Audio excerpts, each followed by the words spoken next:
কলকাতা এই জায়গাটির সাথে মিশে আছে নানা ইতিহাস। সপ্তদশ শতকে 3টে গ্রাম নিয়ে তৈরি হয়েছিল এই অঞ্চল। এই অঞ্চল অর্থাৎ কলকাতার প্রধানত উত্তর কলকাতা হলো এক ঐতিহাসিক কেন্দ্রস্থল, যেখানে ইউরোপিয়ান স্থাপত্য এবং বাঙালি সংস্কৃতির এক মেলবন্ধনের জন্য পরিচিত। 1690 সালে জব চার্নক এই অঞ্চলটিকে বেছে নিয়েছিল বাণিজ্যিক কেন্দ্রবিন্দু হিসাবে। তার আগে মূলত 3টি গ্রাম সুতানতি, গোবিন্দপুর আর কালীকাটা এই নিয়ে ছিল এই অঞ্চল। ব্রিটিশদের পাশাপাশি এই উত্তর কলকাতাতে ছিল ধনী জমিদার আর রাজবংশের আধিপত্য, যার জন্য এখনো এই উত্তর কলকাতার বিভিন্ন জায়গায় অনেক রাজবাড়ি এবং জমিদার বা বনেদি বাড়ি লক্ষ্য করা যায়।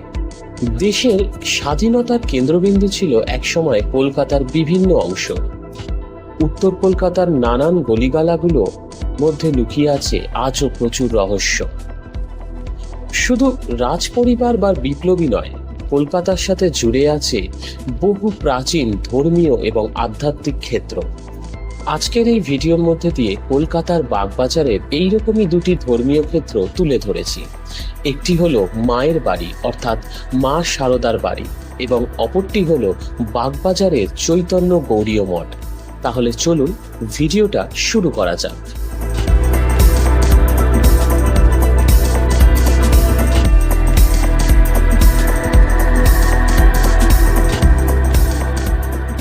আপনাদের আরো একবার স্বাগত জানাই ইউটিউব চ্যানেল ইনবর্ন ট্রাভেলার্স। আমি প্রণজিৎ, আর আমি আবারও বেরিয়ে পড়েছি উত্তর কলকাতা 2টো জায়গা আপনাদের সাথে শেয়ার করার জন্য। ভিডিওটি শেষ পর্যন্ত দেখতে থাকুন। ভালো লাগলে লাইক, কমেন্ট, শেয়ার আর চ্যানেলটিকে কিন্তু অবশ্যই সাবস্ক্রাইব করে দেবে। আপনাদের এই একটা সাবস্ক্রিপশন আমাদের অনেক মনোবল বাড়ায়। আজকের আমাদের গন্তব্যের শুরুটা হলো বাগবাজার স্টেশন দিয়ে। এই বাগবাজার স্টেশন থেকে হাঁটা পথে ঘুরে দেখব এই 2টি জায়গা। ট্রেন থেকে নেমে আপনাদের প্রিন্সেপ ঘাটের দিকে একটু এগিয়ে আসতে হবে, আর রেলগেট থেকে বাঁ দিক দিয়ে বেরোতে হবে। এই যে ডান দিকে গঙ্গা আর এই যে বাঁ দিকের রাস্তাটা দিয়ে একটু এগোতে হবে।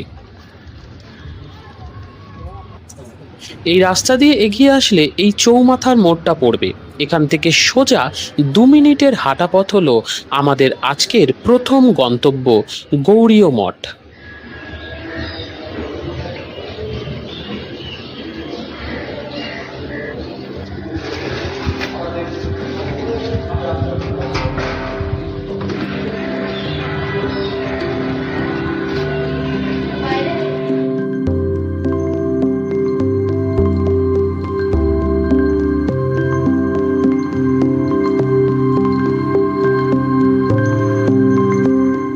এই হলো মঠের মূল প্রবেশদ্বার।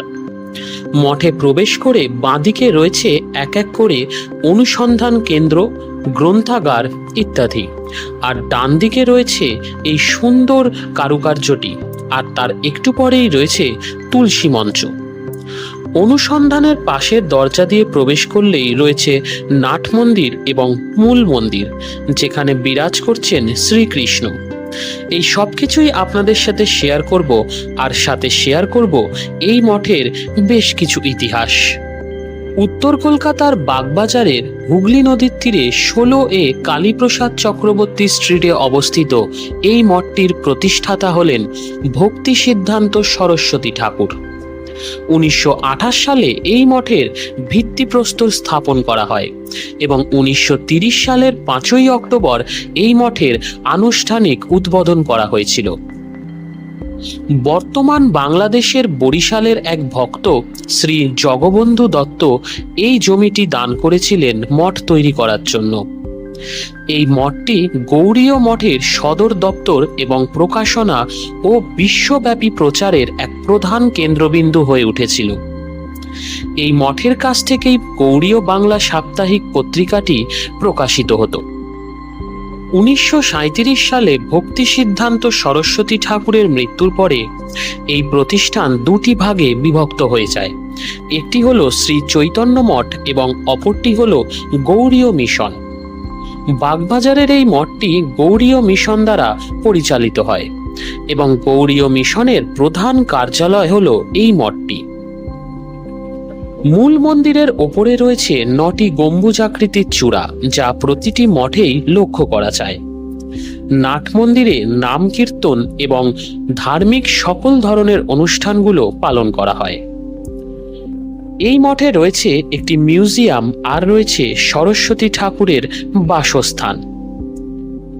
মন্দিরটি এবার চারদিক দিয়ে একবার প্রদক্ষিণ করি, আর তার সাথে জেনে নিই আরো কিছু কথা। নিত্য পুজোর পাশাপাশি বিশেষ তিথিতে বিশেষ উৎসবও পালন করা হয় এই মঠে। মঠের মন্দির দর্শনের সময় হলো ভোর 5টা থেকে সকাল 10টা, আবার দুপুর 12টা থেকে দুপুর 12:30 এবং বিকেল 4টে থেকে রাত 8টা পর্যন্ত।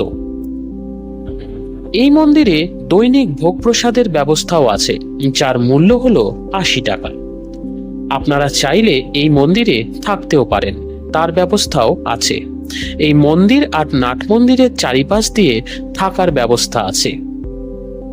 এইবার চলুন একবার ঠাকুরের দর্শনটা ভালো করে নিই।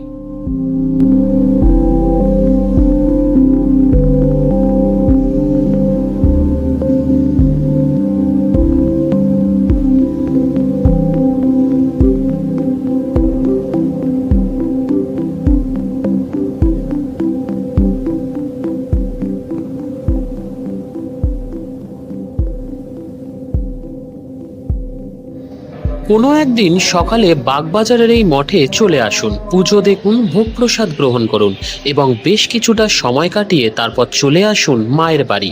সেখানে মা শারদার দর্শন করে বিকেলটা কাটান মায়ের ঘাটে বসে গঙ্গার সুন্দর দৃশ্য দেখতে দেখতে। আমি এখন যাচ্ছি মায়ের বাড়ি। এই যে মঠের মূল তোরণ, এই তোরণ থেকে বাঁদিকে একটু এগিয়ে আসতে হবে। তারপর এই যে রাস্তাটা পাবেন, এখান থেকে 2-3 মিনিটের হাঁটা পথ হলো এই মায়ের বাড়ি। এই বাড়ির দোতলাতে মা শারদা কাটিয়েছিলেন ওনার জীবনের শেষ 11টা বছর। শুধু তাই নয়, এই বাড়ির আরও একটি ঐতিহ্য আছে, সেটি হলো এই বাড়িতেই উদ্বোধন পত্রিকার কার্যালয় অবস্থিত। জনসাধারণকে শিক্ষিত করতে এবং এক নতুন ভারতকে অনুপ্রাণিত করার লক্ষ্যে স্বামী বিবেকানন্দের পরিকল্পনায় এই উদ্বোধন পত্রিকাটি প্রতিষ্ঠিত হয়। 1899 সালের 14ই জানুয়ারি এই পত্রিকা প্রথম প্রকাশিত হয়েছিল। 1907 সালে স্বামী শারদানন্দ কলকাতার বাগবাজারে একটি স্থায়ী ভবন নির্মাণ করেন এবং যার নাম দেন মায়ের বাড়ি। এই বাড়িতেই সম্পাদকীয় কার্যালয় গড়ে ওঠে এবং মা শারদাও বসবাস করতেন এই বাড়ির দোতলাতেই। এই বাড়ি হওয়ার আগে কলকাতাতে শারদা মায়ের কোনো স্থায়ী বাসস্থান ছিল না। এই বাড়িতে মায়ের দর্শনের সময় হলো প্রতিদিন সকাল 6টা থেকে 11টা আর বিকেল 4টে থেকে রাত 8টা পর্যন্ত। তবে শীতকালে এই বিকেল 4টেটা 3:30টের সময়ও দর্শন করতে পারবেন।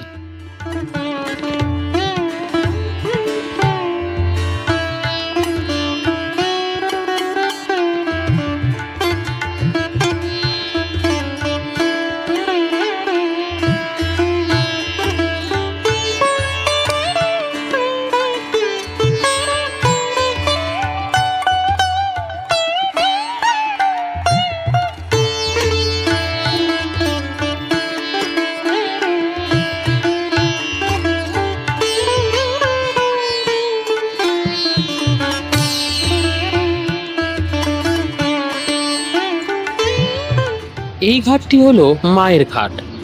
মা শারদা যে কটা বছর এই মায়ের বাড়িতে কাটিয়েছিলেন, গঙ্গার এই ঘাটেই প্রতিদিন স্নান সারতে আসতেন।